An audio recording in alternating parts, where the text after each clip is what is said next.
तो नमस्कार, एक बार फिर से देखिए, मेरा जो मकसद होता है वो यही होता है कि मैं देश दुनिया की चीज़ें आप लोगों को दिखाऊं, बताऊं, अलग अलग तरीके से एडवेंचर्स की चीज़ें बताऊं। अब जहां पर मैं मौजूद हूं, सबसे पहले आप देख रहे होंगे कि यहाँ पर नदी है। इस नदी को आप देख रहे होंगे किस तरीके से नदी बह रही है, कुछ लोग यहाँ पर नहा रहे हैं।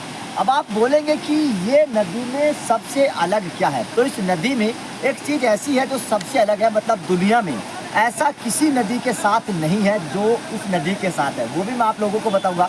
इस नदी की कहानी बड़ी दिलचस्प है। जब आप सुनेंगे तो जाहिर तौर पर इस नदी की कहानी को जब आप सुनेंगे तो बोलेंगे कि वास्तव में नदी बड़ी दिलचस्प है।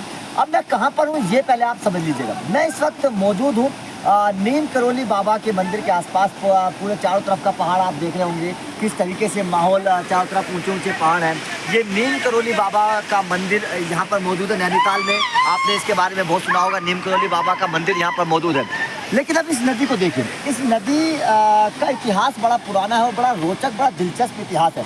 लेकिन बड़ी शर्मनाक बात है कि यहाँ पर इस तरीके से नदी को दूषित किया जाता है, लोग नहा रहे हैं। ये चीज़ें गलत है, मुझे अच्छा नहीं लगता कि आप इस तरीके से नदी में नहाने। चलो कोई बात नहीं। अब इस नदी का इतिहास मैं आप लोगों को बता देता हूँ। इस नदी का जो इतिहास है वो ये है कि भारत में जब भी आप किसी नदी को देखेंगे तो वो नदी का जो रास्ता होगा, मतलब जो बहने का रास्ता होगा, वो पूर्व दिशा की ओर होगा। हमेशा हमेशा गंगा, यमुना, जितनी भी नदियां हैं, कावेरी, जितनी भी नदियां हैं, हर नदी भारत में पूर्व की तरफ बहती, मतलब सूरज की तरफ बहती है। लेकिन ये नदी इकलौती एक ऐसी नदी है दुनिया में, शायद मेरे हिसाब से भारत में तो इकलौती है। यह इकलौती नदी ऐसी है जो विपरीत दिशा में बहती है। मतलब इस नदी का जो बहने का रास्ता है वो गंगा यमुना नदी के रास्ते से उल्टा है।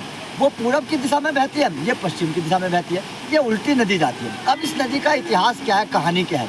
दरअसल जहाँ पर ये नदी मौजूद है, ये नदी नैनीताल से ही निकलती है, एक पहाड़ से, और नैनीताल के आसपास ही जाकर ये नदी एक नदी में मिल जाती है।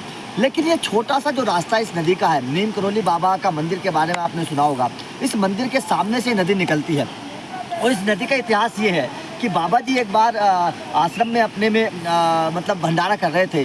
भंडारे के वक्त घी खत्म हो गया था, तो उनके जो सेवादार थे उन्होंने बोला कि बाबा जी घी तो खत्म हो गया, अब भक्तों को प्रसाद कैसे बनाएं। तो बाबा जी ने कहा था कि इस नदी से कनस्तर भर के, बाल्टी भर के पानी जल ले आओ, और वो भक्तों ने ऐसा ही किया। तो वो पानी जो था, वो जल जो था, वो घी बन गया था। तो जाहिर तौर पर इस नदी में अपने आप में एक ताकत है।